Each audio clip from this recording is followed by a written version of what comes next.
On the afternoon of March 24, 2024, the Orlando Police Department responded to a call that would quickly spiral into one of the most talked-about incidents in Universal Orlando's history. At first glance, it sounded like a routine trespassing report, the kind officers handle almost daily. Someone had allegedly tried to slip past security without paying. But within minutes of arriving on the scene, it became clear this wasn't going to be just another case of someone chancing. A free ride. This was going to be different. This was going to be explosive. Witnesses say they first spotted her near the City Walk entrance, weaving her way between groups of families waiting in line for the security check. She was wearing oversized sunglasses, a floppy sun hat, and a flowing, floral dress that seemed far too breezy for the heavy Florida humidity, as if the outfit was chosen for the drama rather than the weather. She moved with the confidence of someone convinced she belonged there. But there was one glaring problem. Everyone else in line was clutching a valid ticket or annual pass, and she wasn't holding a single thing. A park employee named Lisa, stationed near the turnstiles, noticed her almost immediately. She just had that look, Lisa would later recall. Like she was daring someone to stop her. Stop her they did, at least. They tried.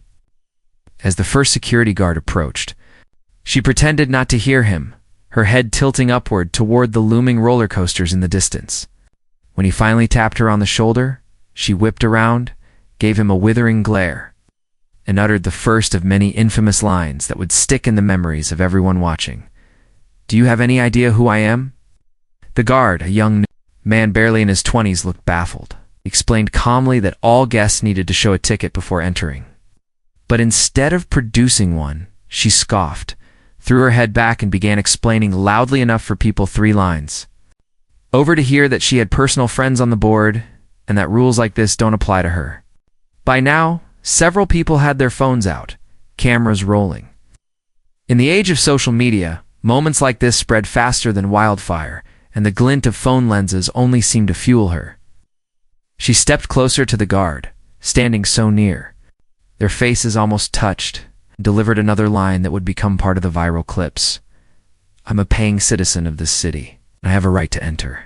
The situation could have ended there, a few stern words, maybe an escort off property. But instead, she took a step that shocked even seasoned security staff.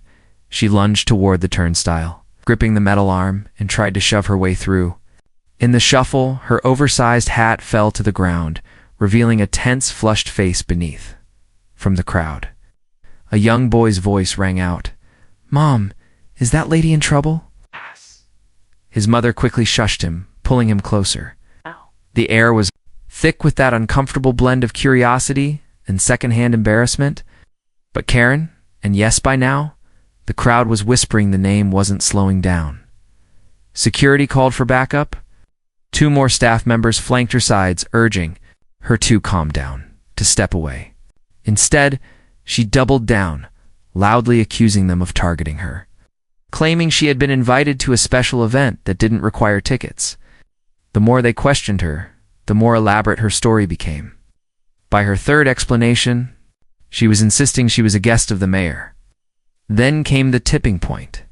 A supervising security officer arrived, tall, broad-shouldered, and wearing the unmistakable look of someone who had dealt with dozens of Karens before. He began speaking in the kind of slow, deliberate tone used for dangerous animals and unpredictable people. "Ma'am, I need you to step away from the gate." Instead of obeying, she spun around dramatically and began yelling, not at the guard, but at the surrounding crowd. "Does anyone else see what's happening here? This is harassment. They're harassing me." She gestured wildly toward the staff, her voice cracking with outrage. "They think they can humiliate me in public?" The crowd shifted uncomfortably. Some people looked away, others stared in disbelief, and a few couldn't resist quietly filming every second. That footage, of course, would explode online within hours.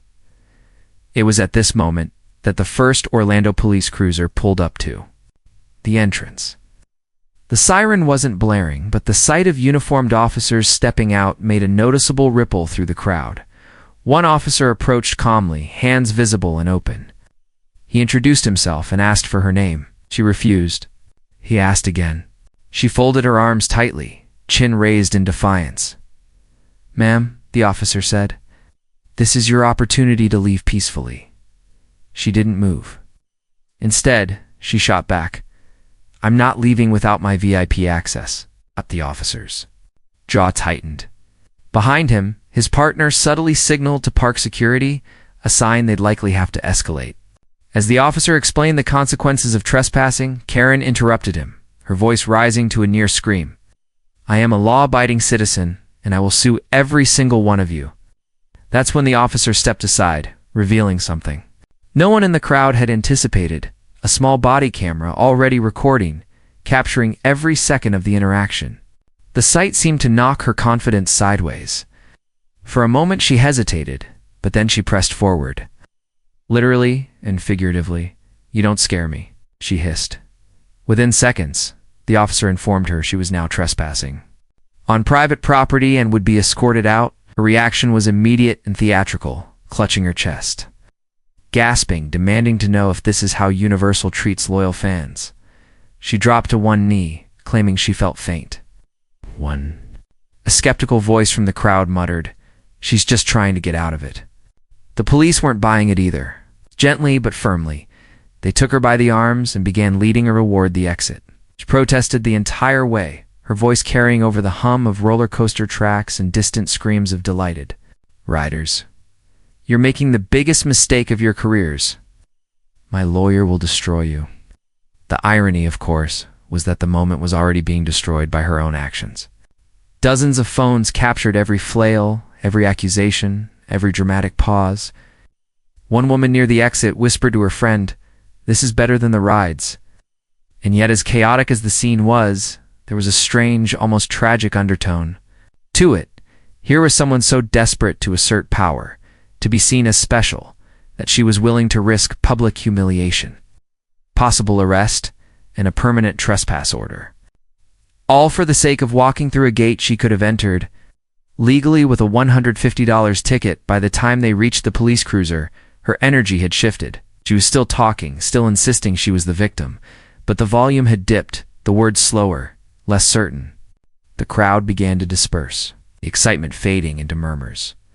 The officers gave her one final chance: leave the property and receive only a trespass warning, or continue resisting and face arrest. Her eyes darted between the two officers, the sea of curious faces behind them.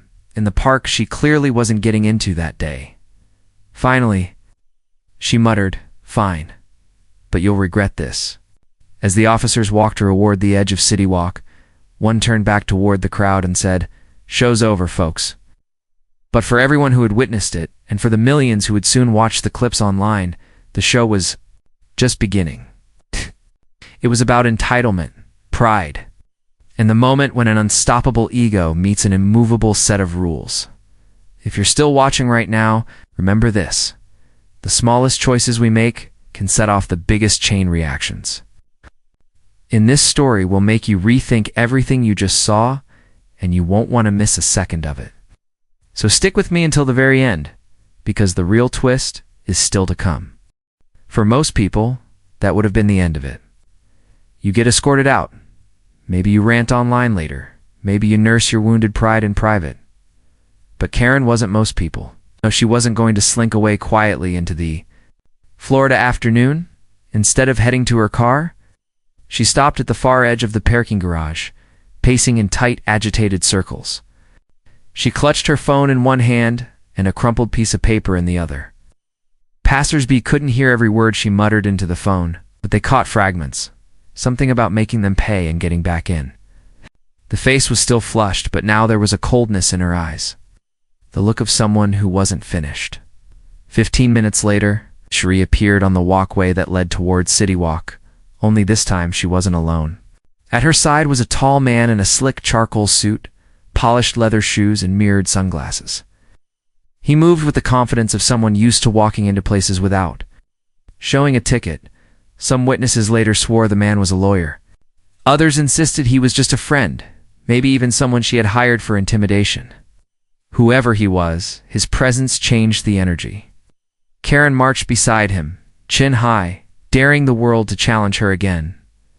When they reached the entrance, the same security supervisor from before stepped forward. "Ma'am, I'm going to remind you you've already been issued a trespass warning." If you attempt to enter again before he could finish, the man in the suit interrupted. "My client has been wrongfully humiliated, and Universal will be facing serious legal consequences." His voice was smooth but carried an edge sharp enough to cut glass. The crowd began forming again. People love a sequel, especially when it's happening live. Phones went up. The whispers started. "Is she really coming back?" Supervisor stayed calm. "Sir, she's not your client here. She's a trespasser. If she doesn't leave, the police will," Karen cut in, louder than before. "Not here for your rides. We're here to collect evidence. I want the names of every single employee who touched me." The man beside her pulled out a legal pad and started scribbling furiously. Theatrics maybe, but it was working. Security looked uneasy. They were trained for angry guests, not grandstanding pseudo-legal invasions. Then came the twist no one saw coming. Instead of heading toward the gates again, Karen and her suited companion veered toward the side right to the security office door. She didn't try to sneak in. She walked in, pushing past a startled employee who tried to block. Her inside the office was small and functional. Desks, surveillance monitors, binders stacked on shelves. The suited man started asking about incident reports, about the storage of CCTV footage, about chain of custody. Security staff, caught off guard, hesitated just long enough for Karen to do what she came for. She leaned over one desk, eyes scanning the open computer screen, and then, with a quick flick of her phone, she snapped several photos. "What are you doing?" One officer barked, stepping toward her. "This is public information," she shot back. Have a right to this?" The truth, of course, was that she didn't. And when one guard reached for her arm, she pulled back hard, knocking over a coffee mug that splashed across the desk and keyboard. In the chaos, she and the suited man made for the door. Security tried to block them, but the suited man was quick.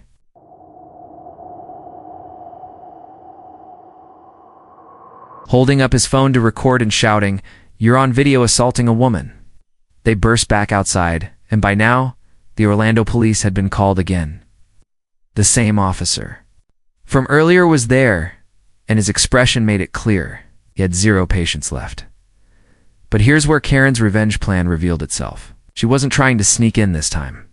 She was trying to create such a public spectacle that the park would have to deal with her, either to make her go away or to stop the social media damage. It was working. On TikTok, in one, she was seen dramatically shouting, "Universal doesn't want you to know the truth." In another, she was pointing toward the gates, yelling, "They hide what really goes on in there." The officers gave her one final warning: leave immediately or be arrested. But before they could finish, she smiled. Not a warm smile, but the kind of smirk that says, "I've already won." She pulled out a folded document from her bag and handed it to the officer. It wasn't legal paperwork. It was a printed screenshot from her phone, the internal security note she had photographed minutes earlier. "This," she said loudly enough for the crowd to hear, "proves they targeted me because I look a certain way. This is discrimination." The officer took the paper, scanned it, and frowned. Whether it was genuine or just something she staged, it was enough to stir the onlookers into a fresh wave of murmurs. People began demanding to know what the park had written about her. Security looked shaken now. Not because they'd been caught in some conspiracy, but because they knew whatever narrative Karen spun would explode online before they could get ahead of it. The officers, however, had reached their breaking point. "Ma'am," the lead officer said, "you were under arrest for trespassing and interfering with a business operation." The suited man tried to step between them, but the officers were faster this time. Karen's hands were behind her back. In seconds, her bag confiscated. The crowd's phones were raised higher than ever. The flashing of camera shutters mixing with the hum of distant music from inside the park, and yet, even as she was walked to the cruiser, she kept her head high, speaking clearly for every recording device pointed her way. "You can arrest me, but you can't stop the truth. This isn't over." What happened next sent the entire situation spinning in a new, even stranger direction. That evening, A video was uploaded to a freshly created social media account under the handle Universal Whistleblower. Featured shaky, slightly blurred footage of security screens, guest lists, and what looked like internal communication between staff. The caption read, "They tried to keep me quiet. But now, the world will know." The video gained over 500,000 views overnight. People debated whether the information was real, whether it proved anything at all. Some saw Karen as a hero, exposing corporate overreach. Others saw her as an opportunist milking outrage for clout. Universal released a carefully worded statement the next morning, calling the video misleading and out of context. But by then, the damage was done. News outlets picked it up, YouTubers dissected it frame by frame, and Karen's name, real or not, was trending in multiple states. The twist. Oh. She hadn't just posted that video for revenge. She had monetized it. Within days, she was selling justice for Karen t-shirts, giving interviews, hinting at a tell-all book.